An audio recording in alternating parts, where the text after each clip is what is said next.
नमस्कार। जबलपुर संभाग की ओर से ऑनलाइन क्लासेस में मैं वीणा मिश्रा पीजीटी हिंदी केंद्रीय विद्यालय बालाघाट आप सभी का स्वागत करती हूँ। आज मैं कक्षा 12वीं की पाठ्यपुस्तक आरोह के काव्यखंड की दूसरी कविता पतंग लेकर यहाँ प्रस्तुत हूँ, जिसके कवि हैं श्री आलोक धनवा जी। तो हम कवि परिचय संक्षिप्त में यहाँ जानते हैं। आलोक धनवा जी, इनका जन्म सन 1948 में मुंगेर बिहार में हुआ था। प्रमुख रचनाएं जो है, पहली कविता इनकी जनता का आदमी और 1972 में प्रकाशित उसके बाद भागी हुई लड़कियां। ब्रूनो की बेटियों से इनको प्रसिद्धि हासिल हुई और इनका एकमात्र काव्य संग्रह है दुनिया रोज बनती है। ध्यान रखिएगा, क्योंकि यह जो कविता है यह इसी काव्य संग्रह से ली गई है, दुनिया रोज बनती है। तो आप परीक्षा की दृष्टि से इस एकमात्र संग्रह को अवश्य याद रखें। आप इसको संदर्भ के रूप में प्रयोग कर सकते हैं। कवि को प्रमुख सम्मान जो मिले हैं उसमें राहुल सम्मान, बिहार राष्ट्रभाषा परिषद का साहित्य सम्मान, बनारसी प्रसाद भोजपुरी सम्मान और पहल सम्मान। तो ये था आलोक धनवा जी का संक्षिप्त परिचय। अब हम कविता के परिचय को जानते हैं। पाठ्य पुस्तक में ली गई यह कविता पतंग आलोक धनवा के एकमात्र संग्रह का हिस्सा है। जैसा अभी आपको बताया, एकमात्र संग्रह कौन सा? दुनिया रोज बनती है। उस एकमात्र संग्रह का एक हिस्सा है। यह एक लंबी कविता है। यह जो पतंग कविता है यह मौलिक रूप से कवि की एक बहुत ही लंबी कविता है। चूँकि इतनी लंबी कविता को पाठ्यक्रम की दृष्टि से इस पुस्तक में शामिल करना उचित नहीं है, इसलिए इसके तीसरे भाग को ही इस पाठ्य पुस्तक में शामिल किया गया है। पतंग के बहाने इस कविता में बाल सुलभ इच्छाओं एवं उमंगों का सुंदर चित्रण किया गया है। इस कविता का शीर्षक पतंग है। तो पतंग रंग बिरंगी होती है, बहुत ही हल्की फुल्की होती है और बच्चों की पसंद की होती है। तो इस पतंग के माध्यम से कवि ने इस कविता में बच्चों की इच्छाओं, उनकी आकांक्षाओं, उनकी उमंगों को दर्शाने का प्रयास किया है। बाल क्रियाकलापों एवं प्रकृति में आए परिवर्तन को अभिव्यक्त करने के लिए सुंदर बिंबों का उपयोग किया गया है। अब यहाँ एक नया शब्द, चूंकि यह आपके लिए चिरपरिचित है, बिंब। आपने 11वीं कक्षा में पढ़ा है। बिंब शिल्प सौंदर्य का एक अंग है जो हमारी 5 इंद्रियों के आधार पर होता है।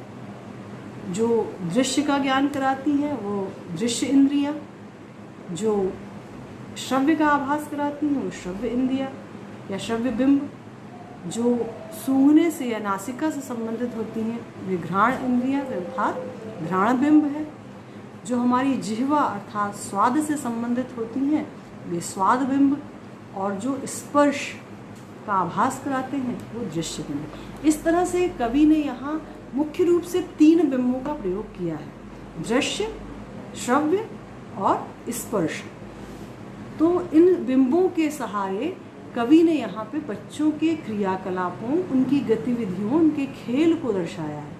साथ ही प्रकृति में जो ऋतुओं के अनुसार परिवर्तन आता है उसको भी यहाँ व्यक्त करने का प्रयास किया है। पतंग बच्चों की उमंगों का रंग बिरंगा सपना है। पतंग शीर्षक कवि ने इसलिए चुना है क्योंकि जिस प्रकार से पतंग रंग बिरंगी होती है, बच्चे इसे उमंग से उड़ाते हैं, वैसे ही बच्चों के सपने भी रंग बिरंगे होते हैं। उनकी इच्छाओं का एक प्रकार से वे आभास कराते हैं।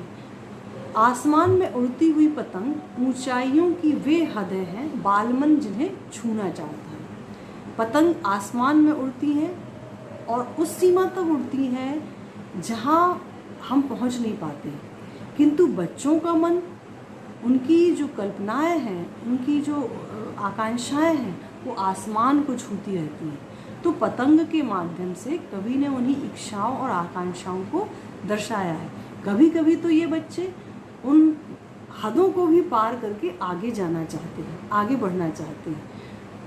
कविता धीरे धीरे बिंबों की एक ऐसी नई दुनिया में ले जाती है जहाँ शरद ऋतु का चमकीला इशारा है। यह कविता हमें अनेक बिंबों के दर्शन कराती है और उनके माध्यम से हमें ऐसी दुनिया की सैर कराती है जहाँ हमें शरद ऋतु में जो परिवर्तन आते हैं, जो चमकीले इशारे दिखाई देते हैं, सूर्य की चमक दिखाई देती है, उसके दर्शन कराती है। तितलियों की रंगीन दुनिया दिखाती है और साथ ही दिशाओं में जो मृदंग बजते हैं, बच्चों की किलकारियाँ गूंजती हैं, सीटियाँ गूंजती हैं, उनका शोर वो सुनाई देता है, उसे भी दिखाती है। जहाँ छतों के खतरनाक होने से गिरने का भय है तो दूसरी ओर भय पर विजय पाते बच्चे हैं। इन पंक्तियों में कवि ने यह बताया है कि बच्चे छतों में पतंग उड़ाते हैं और वहाँ उन्हें यह भय भी होता है कि वो उनसे गिर सकते हैं, किंतु इस भय पर वे विजय भी प्राप्त करते हैं। और विजय पाने का उनका साधन क्या है? उनकी उमंग, उनका उत्साह। तो इसी के ज़रिए वे अपने इस भय पर विजय भी प्राप्त करते हैं। जो गिर गिर कर संभलते हैं वे कई बार गिरते हैं और गिर कर संभल भी जाते हैं और पृथ्वी का हर कोना खुद ब खुद उनके पास आ जाता है। और जब वे अपनी तेज़ी से, चंचलता से दौड़ते हैं, भागते हैं, तो ऐसा प्रतीत होता है कि पृथ्वी का हर एक कोना उनके पैरों के पास स्वयं ही घूमता हुआ आ जाता है। वे हर बार नई नई पतंगों को सबसे ऊंचा उड़ाने का हौसला लिए फिर भादों के बाद शरद की प्रतीक्षा कर रहे हैं। नई नई पतंगों, इसका अर्थ यहाँ कवि ने यह लिया है कि बच्चों की नई नई इच्छाएं, नई नई आकांक्षाएं। तो बच्चे हर दिन नई इच्छाओं के साथ, नई उमंगों के साथ, नई आशाओं के साथ पतंग लेकर हाजिर होते हैं और शरद की प्रतीक्षा करते हैं। यहाँ भादों के बाद ब्रैकेट में कोष्ठक में अंधेरे दिया है और शरद के बाद उजाला दिया है। तो यहाँ अंधेरे जो है वो अंधकार से युक्त मौसम अर्थात भादों या विपत्तियों या संघर्ष को दर्शाता है, तो शरद उजाला अर्थात आशा की किरण दिखाता है। तो बच्चे भादों के बाद अर्थात संघर्ष के बाद पुनः एक उजाले की प्रतीक्षा कर रहे हैं। क्या आप भी उनके साथ हैं? तो चलिए हम भी उनके साथ होते हैं और इस पतंग कविता के ज़रिए उन बच्चों से जुड़ते हैं, उनकी गतिविधियों से जुड़ते हैं। तो कविता का यहाँ प्रथम पद्यांश प्रस्तुत है। सबसे तेज बौछारें गई भादों गया, सबसे तेज बौछारें गई भादों गया। यहाँ कवि कहना चाहते हैं कि भादों का महीना, भादों जिसे भाद्रपद भी कहा जाता है, हिंदी मास है ये। अंग्रेज़ी में तो हम जनवरी, फरवरी इस तरह से मास के नाम लेते हैं, किंतु यह हिंदी का मास है। भाद्रपद जिसे कहा जाता है, कविता में उसे भादों शब्द प्रयोग किया गया है। तो कवि कहना चाह रहे हैं कि भादों का महीना अर्थात बरसात का महीना बीत गया है, उसके साथ तेज बौछारों वाला समय भी गुजर गया है। जैसा आप सभी जानते हैं कि सावन, भादों ये बरसात के महीने हैं, इनमें तेज बौछारें आती हैं, बहुत बारिश होती है और बादलों के छाए रहने के कारण सूर्य की रोशनी धरती पर नहीं पहुंच पाती है। तो ये अंधकार युक्त और वर्षा से युक्त माह होता है जो अब बीत गया है। सवेरा हुआ, सवेरा कैसा सवेरा? सवेरा अर्थात सुबह। सवेरा हुआ है तो वह कैसा है?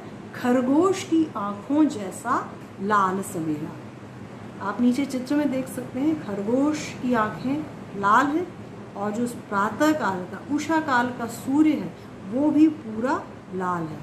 और साथ ही वह तो लाल होता ही है, अपने आसपास का जो आसमान है उसे भी वह लालिमा से युक्त कर देता है। तो खरगोश की आँखों जैसा लाल सवेरा। जैसे ही शरद का मौसम आता है तो जो सूर्योदय होता है, जो सवेरा होता है, वह खरगोश की आँख की तरह लाल होता है। शरद आया पुलों को पार करते हुए। अब इस पंक्ति में कवि ने शरद अर्थात शरद ऋतु है, शरद ऋतु का यहाँ कवि ने मानवीकरण किया है और शरद को एक नटखट बालक के रूप में दर्शाया है। और मानवीकरण करते हुए उन्होंने कहा है कि शरद रूपी जो नटखट बालक है वो कई पुलों को पार करता हुआ आया है। अब ये कई पुल क्या है? कई पुल का अर्थ यहाँ पर ऋतुएं हैं। शरद के बाद 5 ऋतुएं और आती हैं। हमारे भारतवर्ष में 6 ऋतुएं होती हैं। शरद के बाद शीत ऋतु, शिशिर ऋतु, हेमंत ऋतु, ग्रीष्म ऋतु, वर्षा ऋतु और उसके बाद शरद ऋतु। तो जो शरद रूपी बालक है इन 5 ऋतुओं के पुलों को पार करते हुए आया है। आया किस तरह से है, कौन सा साधन है? अपनी नई चमकीली साइकिल तेज चलाते हुए। वह अपनी चमकीली साइकिल को तेजी से चलाते हुए आया है। अब ये नई चमकीली साइकिल क्या है? तो इसमें मैं थोड़ा सा आपको बाल सुलभ मानसिकता के बारे में बताना चाहूँगी कि बच्चों की ये मानसिकता होती है कि यदि उनके पास कोई नई वस्तु आई है तो वे चाहते हैं कि अन्य लोग भी उसे देखें और इसके लिए वे कुछ ऐसे इशारे करते हैं ताकि लोग उसकी तरफ आकर्षित हों। तो यहाँ शरद के पास नई वस्तु क्या है? नई वस्तु है सूर्य, क्योंकि वर्षा काल में यह सूर्य धरती में अपने दर्शन नहीं देता था, किंतु शरद आते ही सूर्य के दर्शन होने लगते हैं। तो यह नई चमकीली साइकिल है वह सूर्य है। अब इसे साइकिल की उपमा क्यों दी? साइकिल की उपमा इसलिए दी गई है क्योंकि जब सूर्य उदय होता है तो वो धरती के तल में होता है, किंतु दिन चढ़ने के साथ साथ वह भी धीरे धीरे ऊपर आने लगता है। तो यहाँ जो शरद रूपी बालक है वह ऐसा प्रतीत हो रहा है कि अपनी नई चमकीली साइकिल, सूर्य की साइकिल तेजी से चलाते हुए आगे बढ़ रहा है, अर्थात धरती पर ऊपर आ रहा है, घंटी बजाते हुए जोर जोर से। यहाँ भी मैं आपको एक घंटी बजाने से संबंधित उदाहरण दूंगी कि जब भी गली में कोई सामान बेचने वाला, गुपचुप फुल्की वाला, आइसक्रीम वाला या अखबार वाला, दूध वाला आते हैं तो वो लोगों को आकर्षित करने के लिए, ग्राहकों को या बच्चों को आकर्षित करने के लिए घंटी बजाते हैं या भोंपू बजाते हैं। उनका कोई ना कोई संकेत होता है। तो इसी तरह जो शरद है वह भी घंटी बजाते हुए ज़ोर ज़ोर से आ पहुंचा है। अब यहाँ घंटी बजाने से कवि का आशय यह हो सकता है कि पक्षियों की चहचहाहट, भंवरों की गुंजन या मौसम के अनुकूल जो भी आवाज़ें आती हैं उनसे आप लगा सकते हैं। चमकीले इशारों से बुलाते हुए पतंग उड़ाने वाले बच्चों के झुंड को। अब ये जो शरद रूपी बालक है, आप ऊपर चित्र में देख सकते हैं, चमकीले इशारों से बुलाते हुए। जो बच्चे हैं वो अक्सर इस तरह की हरकतें करते हैं कि जो आईना रहता है उसको चमकाते हैं और अपने दोस्तों को आमंत्रित करते हैं या बुलाते हैं। तो इसी प्रकार से ये जो शरद रूपी बालक है वह सूर्य के द्वारा एक चमकीला इशारा कर रहा है और पतंग उड़ाने वाले बच्चों के समूह को आकर्षित कर रहा है, उन्हें बुला रहा है ताकि वे आएं और पतंग उड़ाएं। वह उन्हें यह बताना चाहता है कि देखो मौसम खुल चुका है, अब पतंग उड़ाने का समय आ गया है और तुम आओ और पतंग उड़ाओ। चमकीले इशारों से बुलाते हुए और आकाश को इतना मुलायम बनाते हुए कि पतंग ऊपर उठ सके। तो यह जो शरद रूपी बालक है चमकीला इशारा तो करता ही है, सूरज के माध्यम से तो बुलाता ही है, साथ ही आकाश को भी वह अत्यंत मुलायम बना देता है। अब यहाँ मुलायम बनाने से यह तात्पर्य है कि वर्षा काल में जो आसमान में बादल होते हैं वो भारी होते हैं, उनमें गर्माहट होती है, और जो गर्मी के बादल होते हैं ग्रीष्म ऋतु में उनमें सूर्य में एक तपिश होती है। तो शरद के बादलों में ऐसी कोई बात नहीं है, ना तपिश है ना भारीपन है, बल्कि शरद के बादल बहुत ही रुई जैसे कोमल होते हैं, मुलायम होते हैं। साथ ही इस ऋतु में सर्दी की शुरुआत हो जाती है, तो मौसम में एक सुहावनापन होता है ताकि बच्चे भी आसानी से बाहर खेल सकें। जब वे पतंग उड़ाते हैं तो वे आसमान की ओर आसानी से देख सकें, उन्हें सूर्य की गर्मी का आभास ना हो। तो जो शरद रूपी बालक है वो आकाश को भी इतना मुलायम बना देता है कि बच्चों की पतंग आराम से ऊपर उठ सके। तो यहाँ शरद के द्वारा मौसम में एक परिवर्तन किया गया है ताकि बच्चे खेल के लिए मैदानों में या छतों पर आ सकें और आसानी से खेल सकें और मौसम का आनंद उठा सकें। अब हम यहाँ शिल्प सौंदर्य पर दृष्टि डालते हैं। आप देख सकते हैं कि जो कुछ पीले रेखांकित शब्द हैं वे विशेषण शब्द हैं। तेज, नई, चमकीली, चमकीले, मुलायम, तो ये विशेषण शब्द हैं। तो आप भाषा सौंदर्य में लिख सकते हैं कि विशेषण शब्दों का कवि ने यथोचित प्रयोग किया है। साथ ही जो नीले रेखांकित शब्द हैं या पंक्तियां हैं वे अलंकार दर्शाती हैं, जैसे खरगोश की आँखों जैसा लाल सवेरा। यहाँ सवेरे की उपमा किससे दी गई है? खरगोश की आँखों से, अतः यहाँ उपमा अलंकार है। शरद आया पुलों को पार करते हुए, यहाँ चूँकि शरद का मानवीकरण किया गया है इसलिए मानवीकरण अलंकार है। और पुलों को पार, पावर्ण की आवृत्ति अर्थात अनुप्रास अलंकार है। जोर जोर से, जोर जोर एक ही शब्द की आवृत्ति से यहाँ पुनरुक्ति प्रकाश अलंकार है। ऊपर उठ, यहाँ ऊ वर्ण की आवृत्ति है अतः यहाँ पर अनुप्रास अलंकार है। अब बिंब योजना देखिए, इस कविता में सबसे ज़्यादा महत्वपूर्ण जो है वो है इसकी बिंब योजना। यहाँ कवि ने जो ऊपर की 4 पंक्तियाँ हैं, 5 पंक्तियाँ हैं, उनमें दृश्य बिंब का प्रयोग किया है। खरगोश की आँखों जैसा लाल सवेरा, तेज बौछारें, शरद आया पुलों को पार करता, नई चमकीली साइकिल तेज चलाता, ये सभी दृश्य बिंब हैं। ये हमें एक दृश्य की कल्पना करने में समर्थ बनाते हैं। घंटी बजाते हुए ज़ोर ज़ोर से, ये हमें एक ध्वनि का आभास कराते हैं, इसलिए ये श्रव्य बिंब है। और नीचे जो आप देख सकते हैं आकाश को इतना मुलायम बनाते हुए, मुलायम अर्थात स्पर्श का आभास कराते हैं, इसलिए यह स्पर्श बिंब है। तो अब हम अगले पद्यांश की ओर बढ़ते हैं। द्वितीय पद्यांश। दुनिया की सबसे हल्की और रंगीन चीज उड़ सके, दुनिया का सबसे पतला कागज उड़ सके, बांस की सबसे पतली कमानी उड़ सके, कि शुरू हो सके सीटियों, किलकारियों और तितलियों की नाजुक दुनिया।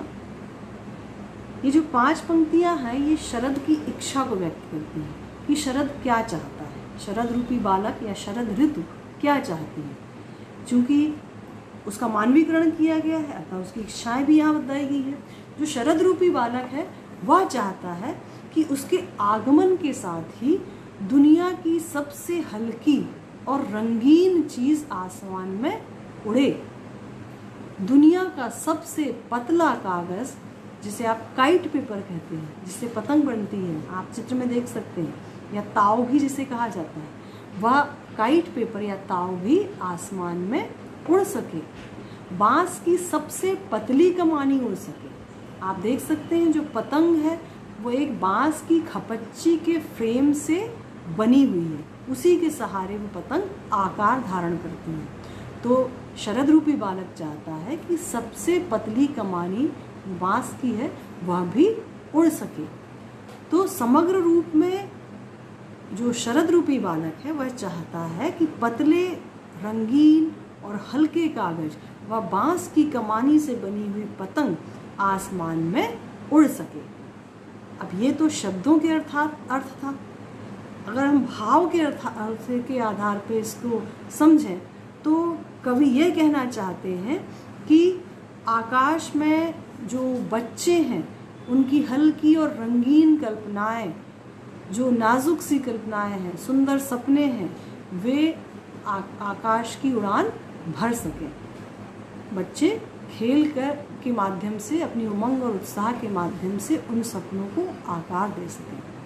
कि शुरू हो सके सीटियों, किलकारियों और तितलियों की नाजुक दुनिया। अब शरद रूपी जो बालक है वह यह चाहता है कि जैसे ही बच्चे पतंग उड़ाने के लिए छतों पर, मैदानों पर आए, इकट्ठे हों, जुड़ें, तो साथ ही उनके साथ उनके उत्साह के कारण जो सीटियाँ बजती हैं उसका स्वर सुनाई दे। किलकारियाँ अर्थात उमंग से भरी चीख। बच्चे जो अत्यंत उत्साह में होते हैं तो वो उमंग से भरकर चीखते चिल्लाते हैं खेलते समय। तो शरद यही चाहता है कि उसके आगमन के साथ ही बच्चों की सीटियों किलकारियों की दुनिया भी प्रारंभ हो जाए, बच्चे उत्साह से खेलें। तितलियों की नाजुक दुनिया, अब यहाँ आप सामान्य अर्थ में ले सकते हैं कि तितलियाँ अर्थात पतंग। जिस तरह से तितलियाँ रंग बिरंगी होती हैं वैसे ही पतंग भी रंग बिरंगी होती हैं। तो आप सामान्य अर्थ में तितलियों को पतंग से जोड़ सकते हैं और विशिष्ट अर्थ में आप तितलियों का संबंध बच्चों से भी कर सकते हैं, क्योंकि जिस प्रकार तितलियाँ अत्यंत चंचल होती हैं, नाजुक होती हैं, रंग बिरंगी होती हैं, वैसे ही बच्चे भी अत्यंत चंचल होते हैं, नाजुक भावनाओं और शरीर से युक्त होते हैं, साथ ही रंग बिरंगे सपने लिए हुए होते हैं। तो शरद यही चाहता है कि सारे बच्चे पतंग उड़ाएं और सीटियाँ बजाएं, किलकारी मारें और पुनः पूरा माहौल रंग बिरंगे नाजुक दुनिया से भर जाए, तितलियों से भर जाए, बच्चों से भर जाए, उनके सपनों से भर जाए। तो यहाँ हम बिंब की तरफ नज़र डालते हैं।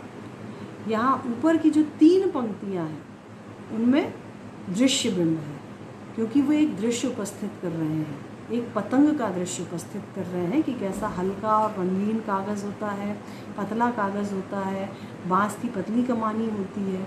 तो ये एक दृश्य का आभास करा रहे हैं, अर्थात यह दृश्य बिंब है। सीटियाँ किलकारियाँ ये हमें ध्वनि का आभास करा रही हैं, अर्थात यहाँ श्रव्य बिंब है।